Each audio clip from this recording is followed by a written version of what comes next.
पूजैया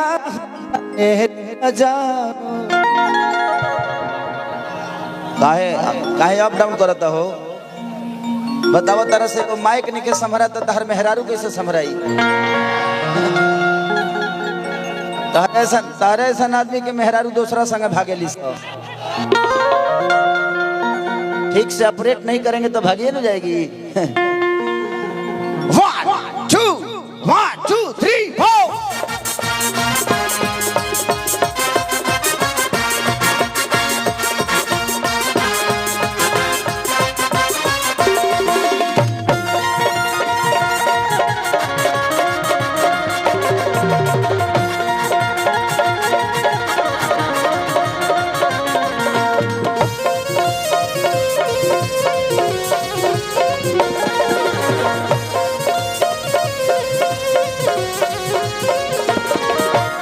भगवती के बलहार तो पूजैया होता है राजा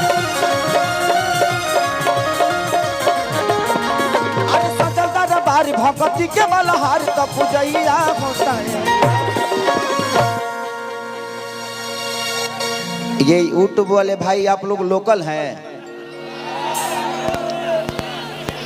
आगे बढ़ लो तुलो हर जही बरा मैं तुलो हमरा के घरों में ठीक से ना गावे तो कहीं फ्री होके ना गा सकेलन आदमी। अरे दादा हो दादा कि नवदी नदिया जाने लोग जागेला तो माइके लागल बावे माइके लागल बावे माइके लागल बावे निमिया पझुलुआ बन में हवा झुरु झुरु लागेला माइके लागल बावे निमिया पझुलुआ बन में हवा झुरु झुरु लागेला।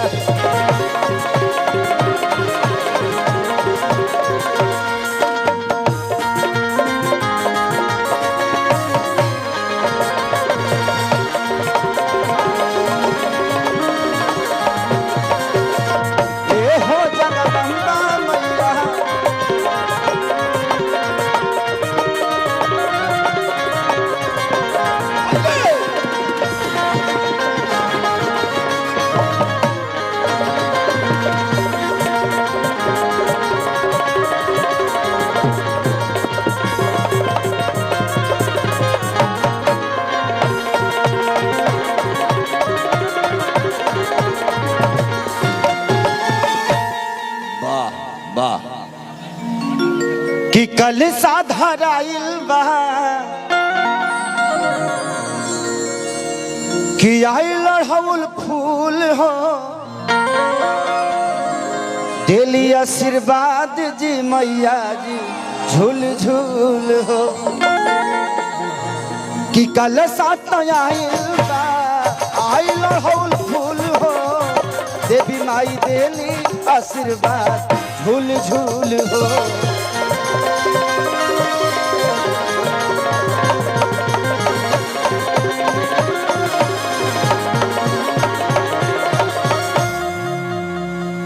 कि सभे भक्ति मैया के बैरह गेला कि सभे भक्ति मैया के बैरह गेला माइके लागल बावे माइके लागल बावे माइके लागल बावे निमिया पझुलुआ बल में हवा झुरु झुरु लागे माइके लागल बावे निमिया पझुलुआ बल में हवा झुरु झुरु लागे।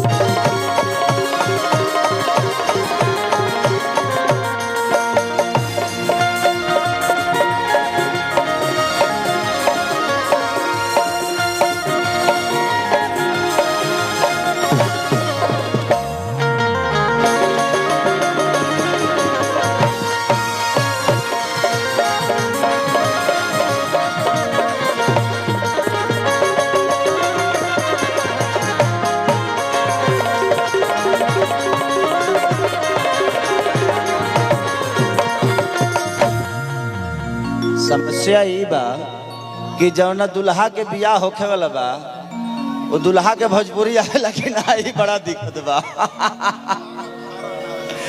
सौरभ आपको भोजपुरी आती है? सौरभ भोजपुरी आती है ना? हाँ तब ठीक है, तब कार्यक्रम बहुत अच्छा हो रहा है, क्योंकि जिसके उपलक्ष्य में हो रहा है। अब पता चला जी, ऐसा ना हो कि सौरभ ये बोले कि अरे यार पापा कहाँ कर दिए हैं ये सब रे, हमको समझ में नहीं आ रहा है। जिसका शादी हो रहा है उसी को समझ में नहीं आ रहा है। और दिया लास्ट में कह दिया कि बाबा अखिलेश आइले अब पूजा कराए, अब बबुआ खेसारी आइल बाड़े भजन गाए।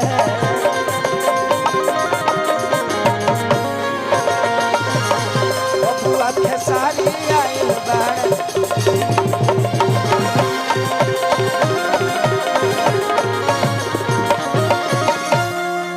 कि मन भक्ति से कबहू न भागेला। प्रेम से बोली शीतला मैया की।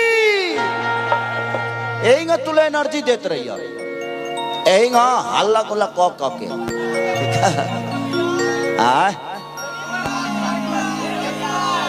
सतुआ सतुआ खा के बड़ी आई लिट्टी चोखा ब्रांड कि मन भक्ति से कहियो न भागेला। माइके लागल बावे, माइके लागल बावे, माइके लागल बावे निमिया पर झुलुआ बन में हवे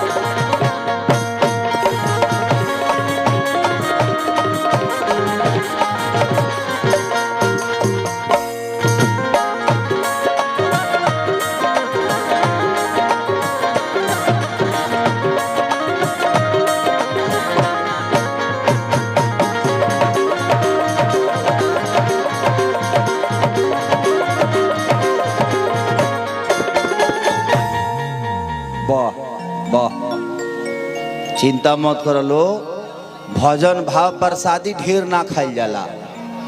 हमहू जानता नहीं कि प्रसादी ढेर दे देव तक केहू खाए वाला बा ना, सभे चिकने मटन वाला बा आज के जमाना में। लेकिन सबके अपन अपन भोजन बा, सबके अपन अपन सोचे के तरीका बा।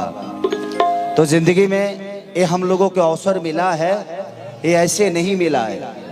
हर आदमी बड़ा हो सकता है, कोशिश करिए।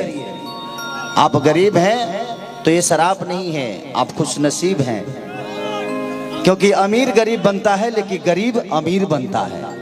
आप अपने आप को सोचिए, अपने आप को पढ़िए, आज नहीं तो कल आपके पास वो अवसर होगा। हाँ हाँ हाँ तार मेहरारू हिया की गर्लफ्रेंड